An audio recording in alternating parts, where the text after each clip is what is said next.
And welcome to lesson 2 on Latin America. We're going to focus this one lesson on culture. We had a big lesson with the geography of both South and Central America.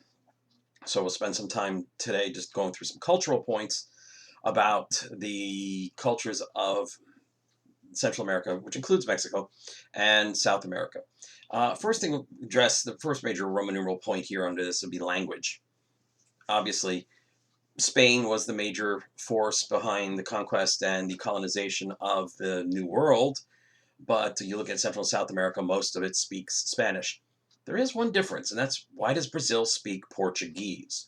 So we have to do a little bit of an explanation here.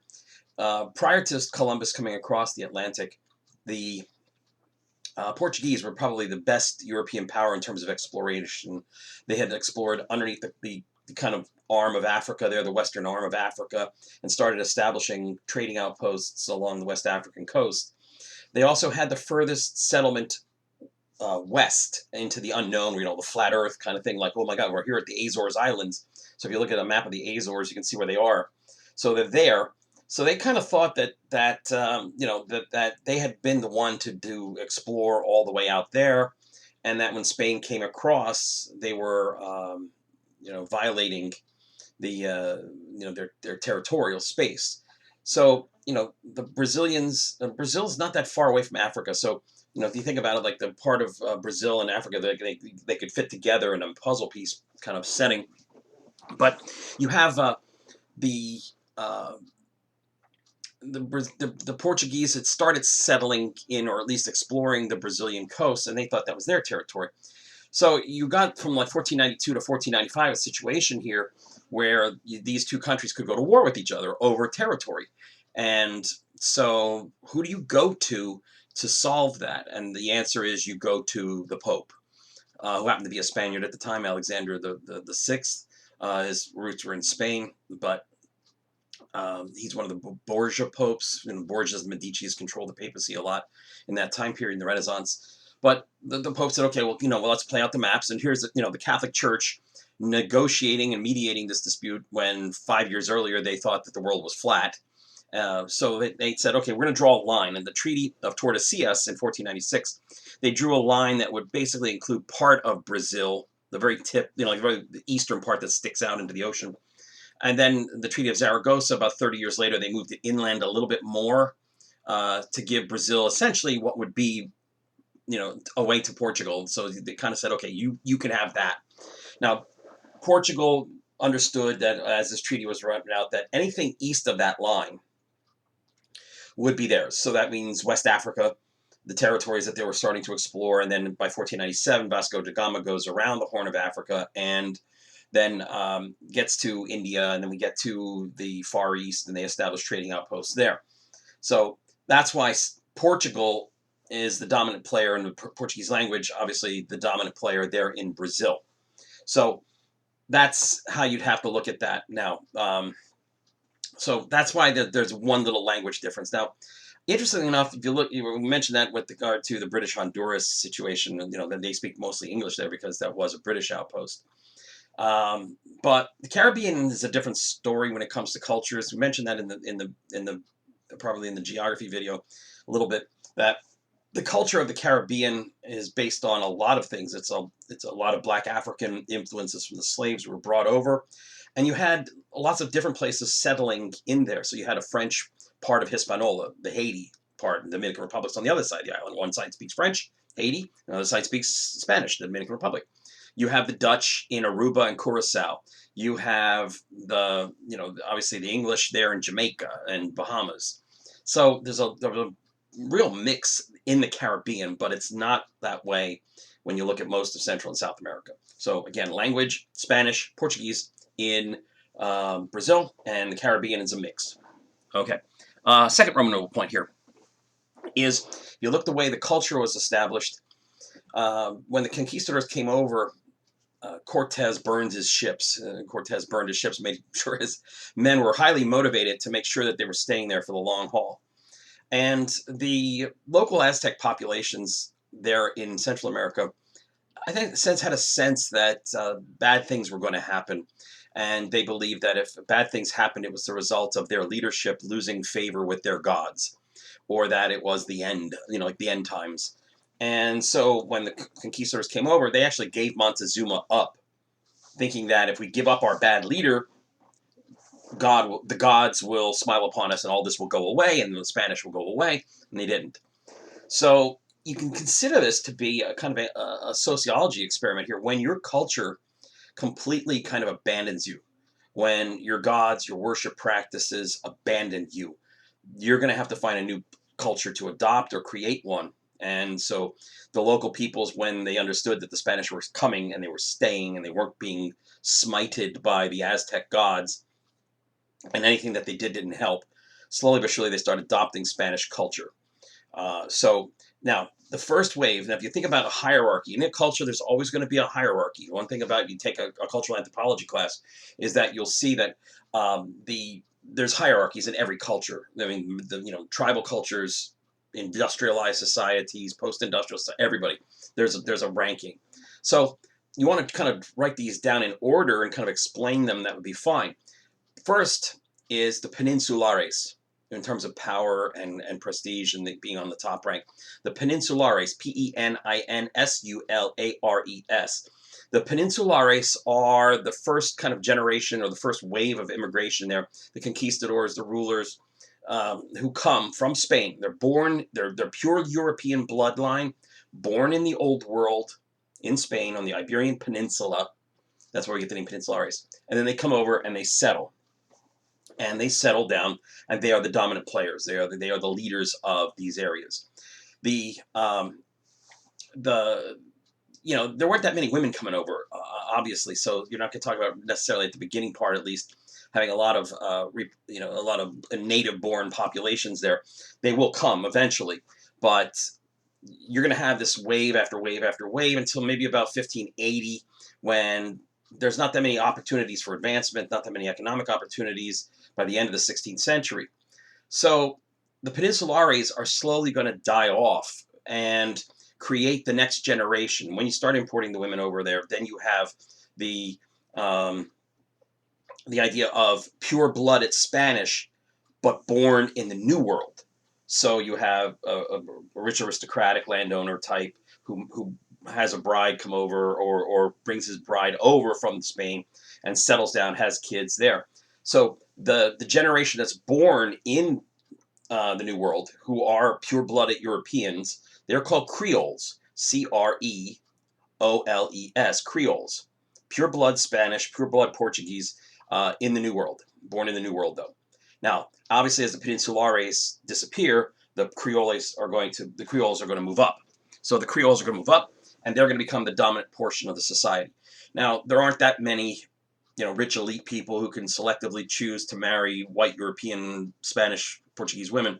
So the next and the largest group that's going to develop from the 1600s on is going to be what's called mestizo, Mestizo, mestizo.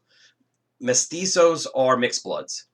And if you kind of look at a population kind of mix, a smattering of Central American populations, you will look at people in the same country, one who looks pure European, you look at one who looks pure native Indian, native indigenous population Indian, and then you've got these people who kind of look a little bit of both. Well, this is the biggest group, the mixed bloods. The people like the soldier, a common soldier who comes over, not going to have the choice of bride, so he's going to marry a local, and they're going to have kids, and again, the genetics are going to mix there. So Creoles, then mestizos, and now as we go forward, the pure native Indian populations. And in certain areas, like Guatemala, for example, 40% of the population identifies themselves as pure descendants of the Maya. They're pure native Indian blood. They may speak Spanish, they may go to Catholic churches, but they're still pure-blooded Maya. So Creoles are number 2 on the initial chart, but then again the Peninsulares get wiped, just kind of disappear. Then you have mestizos, then you have the native Indians. Now in the Caribbean islands, again, a little different story here. You've got the pure Europeans, but you're going to have the mulattoes. Now that's where you mix black and white. You mix African and white bloodlines. You're going to create mulatto, Mulatto, mulatto.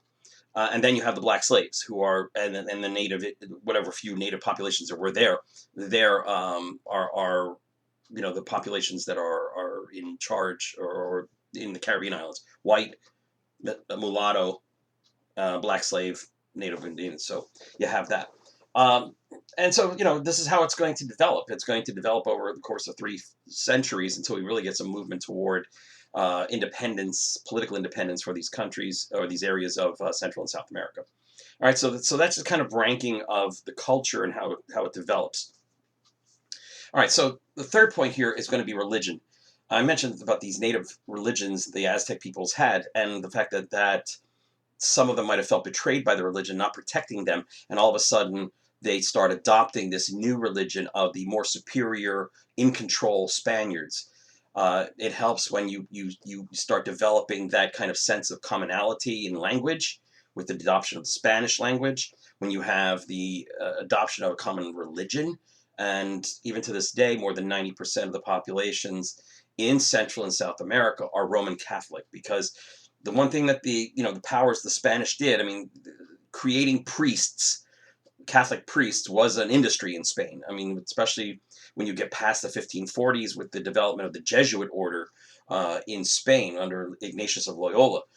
Huge amount of priests come by to convert the local populations, and then you can establish seminary schools there where you can train locals to then take over as the parish priest, with the hierarchy of the church still being this kind of pure blood Spanish hierarchy coming over from Spain, perhaps. So again, mostly again, and if not, you got people who might show up at a Catholic mass, like in Guatemala. They show up for a Catholic mass, and then they go out to the hillsides and pray to their pagan idol gods, and do shrine kind of stuff like candles and all that. So religion, that's a third point. All right, the fourth point is the kind of spatial geography, and this ties back into our discussion before we left of the central business district model. So you think about redesigning the complete, go from those temple cities like the Aztecs and Mayans had, and redesigning it along a Spanish or Iberian model, where you have that core central business district where the cathedral and the government offices and the presidential palace or the governor's office, whatever, is right there. And you had that kind of developing out over time, and transforming, as we did see in the central business district model. And I'll probably throw this, just that one slide. I'll pop it into the page here as I update this page for lesson 2 on Latin America. But you're redesigning their geography. You're getting them to kind of understand that this is a different setup. You're totally transforming an area. I mean, it's terraforming on a big scale, but you're building buildings where maybe you might have had a temple built high. Now the presidential palace is 3 stories high, and it's ornate, and it's just something totally different. And again, they're just going to make things that are comfortable to them. They're going to bring over their geography. All right, so 5, talk about the economy now. The culture and the economy are tied in here, because once the Spanish get here, they realize that there are some economic opportunities here, not just simply exploitation of gold and silver and taking it and sending it back to Spain, where it's going to cause all kinds of economic problems. But that's something we don't need to get into right now. But the idea of creating plantation-style agriculture in those highland regions, particularly with coffee, that grows there so nicely because of the volcanic soils. So you're going to see plantation-style agriculture on the Pacific coast. You'll see some animal husbandry, that kind of cattle ranching kind of hacienda economy, coffee, whatever else can grow there. Bananas on the Caribbean coast, bananas and other citrus fruits maybe. But again, this is going to be dominated by the elites, and they're going to basically take the lower class of people, and they're going to be the workers. They're not going to get the full benefits of their labor. But this is the kind of exploitation story that we've got going on everywhere. I mean, this is not something uncommon here. So, you think about the culture, and it's going to grow up in completely a Spanish model from 1550-ish right through to the political independence movements. And even when they become independent, they don't really change anything. They just want democracy and freedom and some rights.